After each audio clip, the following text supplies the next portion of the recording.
We're going to go ahead and get started. I'm Heather Rodemaker-Taylor with First Nations Owista, and I'm excited to talk to you today about tips and strategies for developing a pitch book.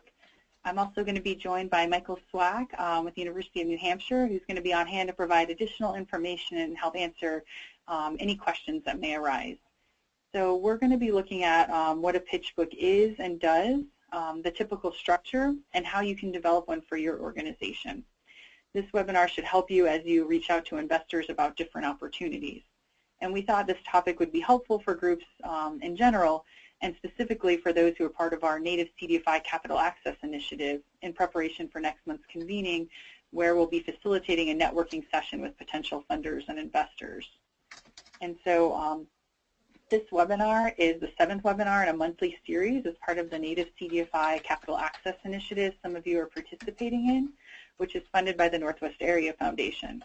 And what's great about this webinar series is that all the topics discussed will focus on different ways to grow your capacity to access capital.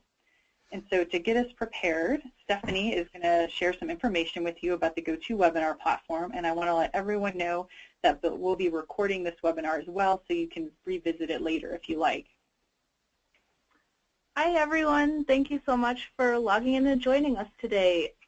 Just to test out the webinar platform, if everyone could locate the question and answer box and answer these questions.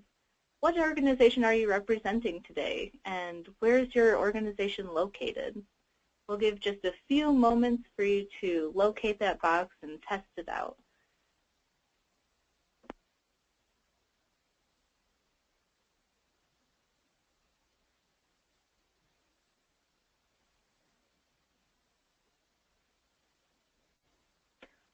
Awesome. It looks like we have some folks from Delaware Nation, Wisconsin, Hawaii, and Washington State. Thank you, everyone, for utilizing this platform and joining us. Throughout the webinar, please feel free to use this question and answer feature for any questions you have throughout the presentation. We'll take moments throughout the presentation to answer these questions. And we'll also have a question and answer section at the end of the webinar where you can raise your hand or ask a question in the question and answer box, and we'll be happy to address those. Back to you, Heather. Thank you, Stephanie. Now I'd like to go ahead and dive into our presentation.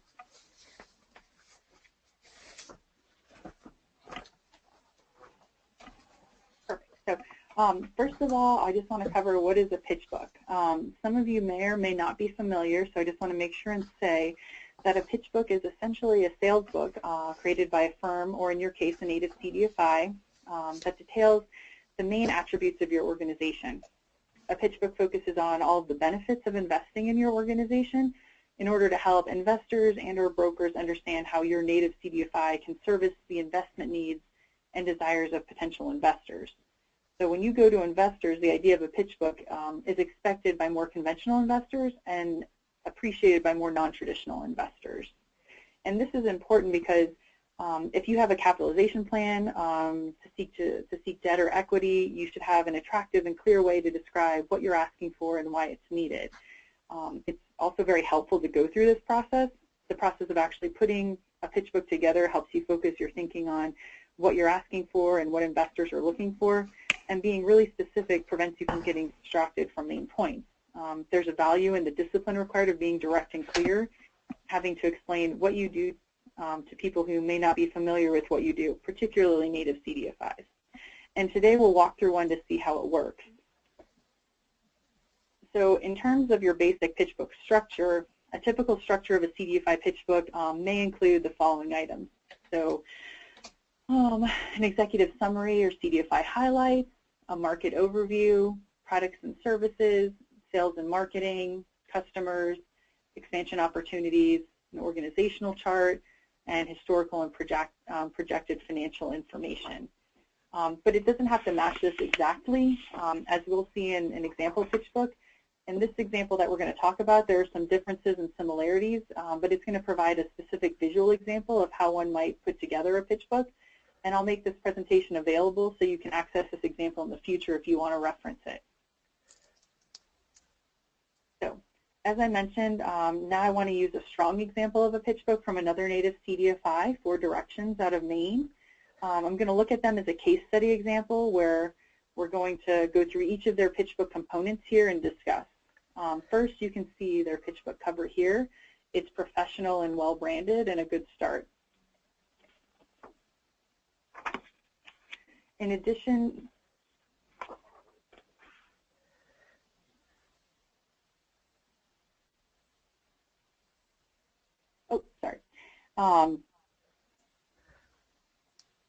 you can also see here that they have their opening pages.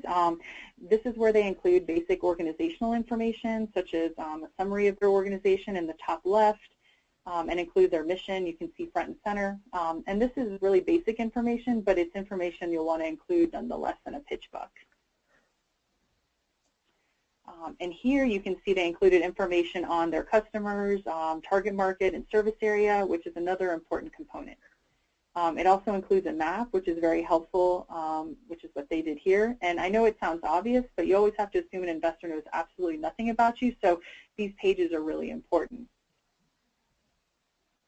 And so now for this part of 4 Directions pitch book, they use this page as an opportunity to address potential questions a potential investor may have, and they apply to many native CDFIs as well. And as you can see here, they addressed collateral issues, lending on a reservation, creditworthiness of tribal members, and this is really a smart way for them to market their organization by immediately anticipating and allaying probable fears or hesitations an investor may have with a native CDFI. And then here, this page, they move on and talk about 4 Directions products. So they're a lender, and they list all their products on the left side that you can see. They don't overwhelm an investor or provide too much information, and then they also include an overall figure to draw attention and make the case for investment by saying they made $7.5 million in mortgages, home improvement, energy efficiency, and small consumer loans to 162 families. They were specific and succinct. And this is really important because you really want to think of a pitch book as introduction and pitch to investors. You may also have financial statements and a strategic plan, but you won't include that because a pitch book is not meant to be the entire information of your organization. It's a pitch, and that's why it's short with basic information like you see here. And if all goes well, you know, you'll have the chance then to present to investors later on with things like audited financial statements and other documents and information. So again, I just really want to stress and repeat that this isn't intended to be the full amount of information. It's intended to pitch to investors.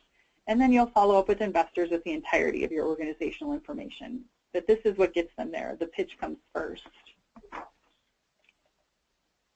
So in addition to just listing their products, you can see here, and this is why it's a really strong pitch book, and the next slide, they also were really good at making the story of their lending work. Here you can see a borrower story, which can help appeal to investors on a more personal level as well as a financial level. You can also see more detail on a particular lending product here too. So instead of just listing each product and interest rate, etc., you can see it here in a way that ties directly to their customers. It also serves as an endorsement of 4 Directions and speaks to the need of the products they provide. You can see from the quote that this family would have lost their house without 4 Directions. And these are effects that are more than the numbers you can provide, which are also important. Then, as they already covered products, they then use the same format for their housing and financial education services, because you'll want to include information on both products and services. Again, you can see they list the services on the left and then highlight a fact about their services in the center with key numbers that highlight the success of their work. And then this ties into their lending. What they're showing investors is when they deal with customers, they're aware their customers need to be good borrowers to make investments more secure. They're saying, you know, we don't just make loans, we provide training and counseling to make sure they're repaid. And this speaks to good performance too, which is also important for investors. So then in this slide, you can see where they address the financial performance component of a pitch book. And importantly, they use it to make their case to investors. Again, you can see here they make the point that demand and their loan portfolio are growing, why they're growing, solid reasons that speak to the capacity of the organization, and essentially making the case for investment. They need investment to meet the demands of their target market and growing portfolio. This is a key point for investors. A lot of times they ask, why do you need our money? Here, 4Directions demonstrates visually and neatly demand, making it an important page in the pitch book. And then on this page, they continue to discuss their performance with important, concise points. And this is critical. You want to be thoughtful about the information you provide and don't want to simply do a data dump. You want to provide key information that highlights your investment need and is easy to digest, as you can see in this example. And they say, 4Directions consistently deploys its lending capital to meet loan demand from tribal communities. Since 2005, they've met or exceeded the CDFI fund benchmark of 70% deployment, average 79%. And to meet growth projections, 4Directions will need more low-cost, longer-term capital, short and to the point. Again, this gets at why your organization needs money. It shows a very high deployment rate that exceeds the NPS ratio at an average of 79%, which is high even for a bank. And it shows demand and tells investors, when you invest with us, we get the money out there, and that money is immediately invested in our community and making money. So then again, this page continues with the key information on their performance. It highlights their growth. It helps make the case for investment to meet the demands of this growth. This addresses perceptions of risk as well. It's showing, look at how strong our balance sheet is. We can even make mistakes and be okay. It demonstrates to investors that there's a substantial balance sheet. They're not a highly leveraged organization, and they can withstand problems, but they're not anticipating any. And now in this next page, 4Directions is, again, succinctly and to the point, highlighting their goals, which are concrete with exact figures. This is also useful for investors to get an idea of where the organization is headed and what investment might be used for. They also speak to the projected capacity of the organization. So here you can see they cover, grow the loan portfolio from $5 million to $8 million by 2017. Increase housing development lending to meet tribal developer demand. Build self-sufficiency to 50%. Decrease reliance on federal funds from 80% in 2012 to 50% in 2017. So these might be your goals if you pull from your strategic goals, if you have a strategic plan, or if you put your strategic goals together in your latest NAC application, which I will try not to remind anybody about right now. And then finally, here they highlight investment opportunities. So here is where you can see loan amounts, terms, interest rates, and payment information. And what does this page tell investors? So this tells investors what sorts of investments you're looking for. For example, we want you to make loans between $5,000 and $500,000 to us with 5 to 15-year terms at 0% to 2% rates. Ideally 0% if you can get it. It also says we'll make annual interest payments and are open to structures with balloon payments as an option if you want your money back after a certain time. We'd prefer to pay interest only and then repay the principal at the end of the term, 5 to 15 years. So this is telling an investor what type of investment you want. This information may all be different for different organizations with different needs. For this page, it's especially important that you kind of thoughtfully think about what type of investment and terms are going to best serve your organization and that are going to work financially for your organization. And then here they include another quote from another investor. This serves as another endorsement and says, the people who associate with us are worth knowing about, and it gives credibility. This investor not only worked with them, but also endorsed them. So it's just another nice little inclusion here. So after all of this key information, 4Directions then wraps up their pitch book with the last pages covering basic organizational information. So here you might take the opportunity, as they did, to highlight key partnerships so you can show support in the community and potential collaboration. They also use it as an opportunity for endorsements of the organization with a supportive quote on the side here. And then they also include financial partners and another key quote from a financial partner that highlights the fact that they work well with other financial entities in order to serve their customers. And this also acts as a further endorsement of the organization and the work it does. So then here, they also list key management and governance information as a matter of form. And this seems simple, but it also really still fits in with the purpose of the pitch book. It's nice because a lot of your investors may know someone on your staff or board, or they can look people up if they have this list. They can also see different affiliations with bankers, with banks, with tribes that are broadly representative of skills and affiliations that they may want to see or they may need to see when they're looking at your organization. And then here they also include strategic directions. So these are essentially, these could be your organization's vision statements or something to that effect.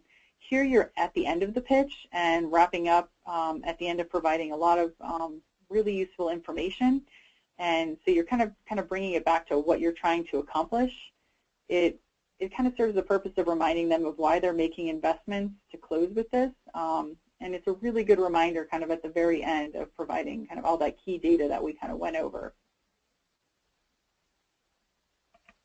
And then lastly, they close it out, of course. So with this, we covered a lot of information from a really strong example of a pitch book. And like I said at the beginning, when you're discussing the structure, you don't have to follow this example when creating your own pitch book. This, along with the list I reviewed of a basic pitch book structure with all those different elements, should provide you with some ideas when you're getting started on your own, or if you already have one, when you're tweaking your organization's pitch book. Maybe you saw something in here that you're like, oh, I didn't think of that, or I want to add that or change this. For those of you that are attending next month's convening, I was going to recommend that you try to either update or create a pitch book. OISTA is going to be on hand at the convening to look at it with you and make any suggested changes or provide any feedback at the convening prior to the networking session. And while you'll be focusing on the networking, FaceTime, conversation piece, and it's not a hard ask per se, it's going to be nice to have something like this on hand, potentially printed or printed there, to provide if it comes up and you have that opportunity to share it with a potential investor. So all that being said, are there any questions about pitch books or anything that we did or did not cover that you wanted to discuss further? And we'll give you guys an opportunity here.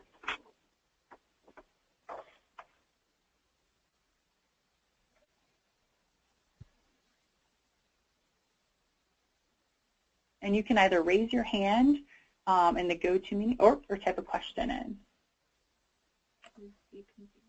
Oh, sorry. Okay, so somebody had a question about the convening. So some of those of you joining us are part of the Native CDFI Capital Access Initiative. For those folks, we're having a convening next month. And so when I'm speaking to that, I'm speaking to that group specifically.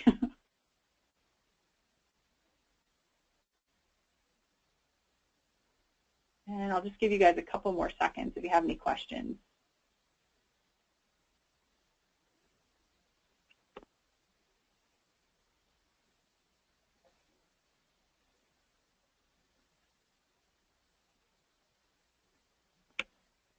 Great.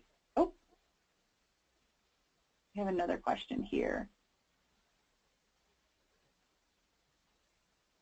Oh, no. We're just repeating the question. Somebody had a question about if you're able to see other people's questions.